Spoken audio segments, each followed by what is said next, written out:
Mohammad Nasrallah और आप देख रहे हैं यूट्यूब चैनल। आज हम पंजाब की जो पॉलिटिकल सिचुएशन है इसके बारे में बात करेंगे। जो कंटोनमेंट बोर्ड का इलेक्शन एक हुआ है और साथ ही साथ जो पीटीआई के अंदर एक नाराज ग्रुप है उसके बारे में भी बात करेंगे। मगर इससे पहले कि आप लोगों ने हमारा चैनल सब्सक्राइब नहीं किया तो चैनल को सब्सक्राइब कर लें और बेल आइकन को ऑन कर लें। कंटोनमेंट बोर्ड जो इलेक्शन है इसके अंदर अगर आप सीट नंबर के हवाले से बात करें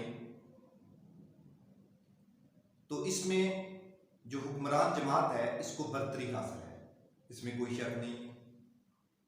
लेकिन अगर पंजाब के लेवल की बात करें तो पंजाब में पीटीआई पूरी तरह फ्लॉप हुई है।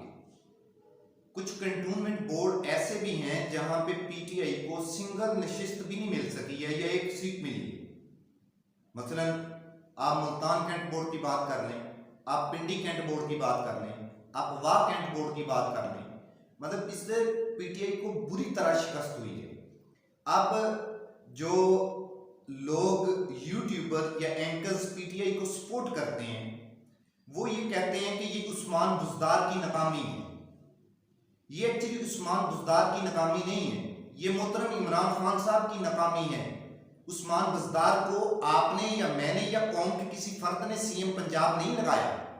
उस्मान बुज़दार के बारे में शुरू से कौम के तहफ़्फ़ुज़ात हैं कि इस तरह का इस मजाज का बंदा, उनकी शराफत उनकी दयानतदारी अपनी जगह पे बजा होगी, इमरान खान साहब के जो उनके जजमेंट है वो अपनी जगह पे बजा होगी, मगर इस कैलिबर का बंदा पंजाब जैसे बड़े सूबे को रन नहीं कर सकता। इस टीम जिस तरीके से चौधरी बरादरान ने या शहबाज शरीफ ने पंजाब को रन किया है, और ये कहना इस मौके पे बड़ी ज्यादती होगी कि ये टोटल तौर पे उस्मान बुज़दार की नाकामी। उस्मान बुज़दार की नाकामी नहीं है, ये पीटीआई की पॉलिसीज की नाकामी है। जो आम आदमी, दिहाड़ी वाला, रेडी बान, जो 15-20 हज़ार सैलरी कमाने वाला, जो बच्चों की फीस की वजह से परेशान है, जो मेडिसिन की वजह से परेशान है, ये जूते कपड़े की वजह से परेशान है, जो राशन की वजह से परेशान है, जो बढ़ती हुई कीमतों की वजह से परेशान है, जो बिजली के बिल की वजह से परेशान है, जो गैस की बढ़ती हुई कीमतों की वजह से परेशान है, गाड़ियों के बढ़ते हुए किराए की वजह से परेशान है, आयल खुर्दनी आयल इसकी आए दिन कीमतें बढ़ रही हैं। 155 रुपए पे था जब पीटीआई 255 रुपए पे था जब पीटीआई की गवर्नमेंट आई, 350 पे जाके रुका है। ये अभी डॉलर की कीमत आप देख लें। ये सारी चीजें जब गरीब आदमी को अफेक्ट करेंगी तो इस सिस्टम के अंदर एक बात याद रखें कि जितनी पावर एक 21 ग्रेड का ऑफिसर उसके वोट की है, इतनी ही पावर एक रेडी वाला जो है उसके वोट की है। वोटर सेग्रीगेट नहीं करता ये सिस्टम कि यार ये पीटीआई का एक दिहाड़ी वाला वोटर है, इसके वोटर में कम ताकत है और ये इलीट क्लास है, पढ़े लिखे हैं। हाँ, मजे की एक बात है, हम हमेशा से कहते रहे हैं, एंकर हजरात भी कहते हैं कि पीटीआई की ज्यादा सपोर्ट शहरी इलाकों के अंदर है और पीटीआई के लोग जो लोग सपोर्टर हैं वो पढ़े लिखे लोग हैं। अभी कैंट एरियाज तो हैं ही वो जो सारे के सारे शहरी एरिया हैं जहां पढ़े लिखे तबकात रहते हैं। फिर एक ये भी पीटीआई पे ब्लेम लगता है, उसकी भी एक किस्म का आप कह रहे तरदीद होगी कि कैंट एरिया जितने भी हैं इनका इंतजाम और इस्लाम तो आर्मी के अंडर होता है। फिर पीटीआई बुरी तरह क्यों नाकाम हुई? पीटीआई बुरी तरह इस वजह से नाकाम हुई पंजाब के अंदर से कि अपनी पॉलिसीज की वजह से आम आदमी तक गवर्नमेंट की पॉलिसीज के समराट चौथा साल शुरू हो गया, नहीं पहुंचे। लिहाजा पीटीआई को अपनी इस नाकामी पे रिव्यू करना चाहिए। दूसरी बात, आपको पता है कि ये बातें भी चलती हैं, खबरें गर्दिश कर रही हैं कि जैसे जैसे इलेक्शन करीब आ रहा है और बिफोर टाइम इलेक्शन की बातें भी हो रही हैं, वैसे वैसे पार्टीज मुतहर्रक हो रही हैं। और ये बात भी आपको पता है कि कुछ लोग जो पीटीआई से, नून लीग से, पीपी से नाराज हैं वो एक नई जमात बनाने की तलाश में है या अपनी जगह सिस्टम के अंदर बनाने की तलाश में है, जिनमें चौधरी निसार साहब का नाम आता है, जिसमें जहांगीर तरीन का नाम आता है, जिसमें अब अलीम खान साहब ने जो रिजाइन दिया है अपनी वजारत से और उन्होंने एक ट्वीट के जरिए ये आगाह भी किया है और उन्होंने साथ कहा भी है, अगरचे उन्होंने साथ कहा है कि मेरे इमरान खान साहब के साथ जो बरादराना ताल्लुकात हैं ये उसी तरीके से कायम रहेंगे। मगर इंटरनल सिचुएशन ये है, आप एक बात याद रखें कि पीटीआई पे अगर किसी बंदे ने इन्वेस्टमेंट की है तो वो दो बड़े इन्वेस्टर थे, फाइनेंशियल इन्वेस्टमेंट जो की है, एक जहांगीर तरीन और एक अलीम खान। दोनों आप कह लें कि पीटीआई की एटीएम मशीनें थी।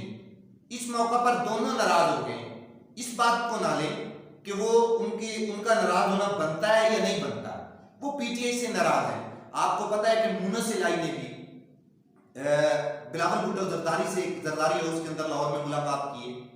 उसके अंदर भी एक चीज आप देखें कि चौधरी बरादरान इतनी शातराना गेम करते हैं कि वो एक तरफ गवर्नमेंट को एहसास दिलाते हैं कि हम तो आपका ही हिस्सा हैं, दूसरी तरफ अपोजिशन को भी हाथ से जाने नहीं दे रहे, क्योंकि वो भी इस तलाश में है। और ये सिस्टम के अंदर जो फलाह है, वो फलाह पीटीआई की पॉलिसीज की वजह से है। इस फलाह को, इस खला को पुर करने के लिए किसी नए धड़े की जरूरत होगी। जो इसके मैन्युफैक्चरर हैं, जो इसके बनाने वाले हैं सिस्टम के अंदर, जिनकी सिस्टम के नब्ज पे हाथ हैं, वो शायद इस तलाश में है कि इन तमाम लोगों को जोड़कर किसी नई जमात को मार्ज़े वजूद में लाया जाए, ताकि पीपी की वजह से और नून लीग की वजह से जो गैप आया है जमातों की वजह से, उसको उस नए धड़े से फुल किया जाए, उस सियासी खला को। और ये लोग जो सियासी कायदीन हैं, सियासी जो लीडर हैं, ये हर मर्तबा आपको पता है कि इलेक्शन से पहले इस्तेमाल होते हैं और इस्तेमाल होने के लिए अवेलेबल होते हैं।